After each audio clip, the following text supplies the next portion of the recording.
Hello friends, welcome back to my channel Teresa's world. ఈరోజైతే నేను tissue పేపర్తో బాగా వైరల్ అవుతున్న రోజ్ ఫ్లవర్ చేద్దాం అనుకుంటున్నా. దానికోసం అయితే ముందుగా టిష్యూ పేపర్స్ అనేవి తీసుకున్నాను.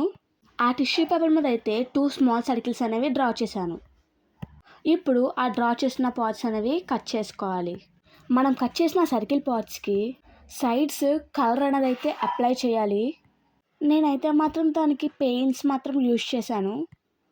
నేను తీసుకున్న ఆ పెయింట్స్లో పింక్ కలర్ అనేది వాటర్లో డ్రాప్ చేసి ఆ కలర్ వాటర్లో ఈ పేపర్ సైడ్స్ అనేవి డ్రాప్ చేయాలి.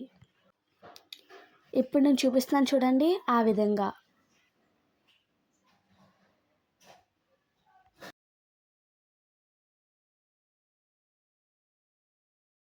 ఆ పేపర్స్ అయితే డ్రై అవ్వడానికి నేను టెర్రస్ మీదకి అయితే వెళ్ళాను.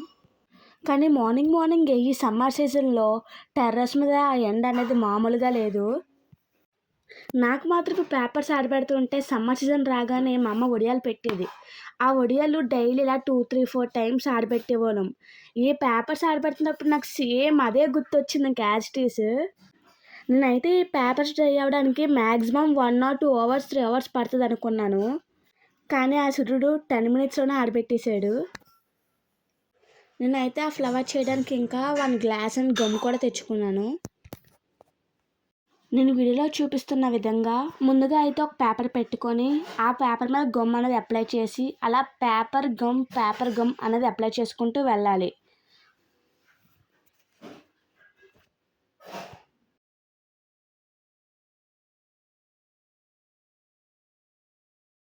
లాస్ట్లో 1 పేపర్తో లోయర్ లేయర్ అనేది కవర్ చేసుకోవాలి.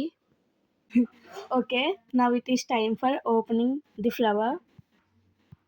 నేనైతే ఒక చిన్న మిస్టేక్ చేయడం వల్ల స్పేస్ అనేది ఎక్కువగా వచ్చింది. మీరు మాత్రం మిస్టేక్ చేయకండి. నా ఫ్లవర్ ఎలా వచ్చిందో మాత్రం కామెంట్ చేయడం మర్చిపోకండి. Please do subscribe for more videos.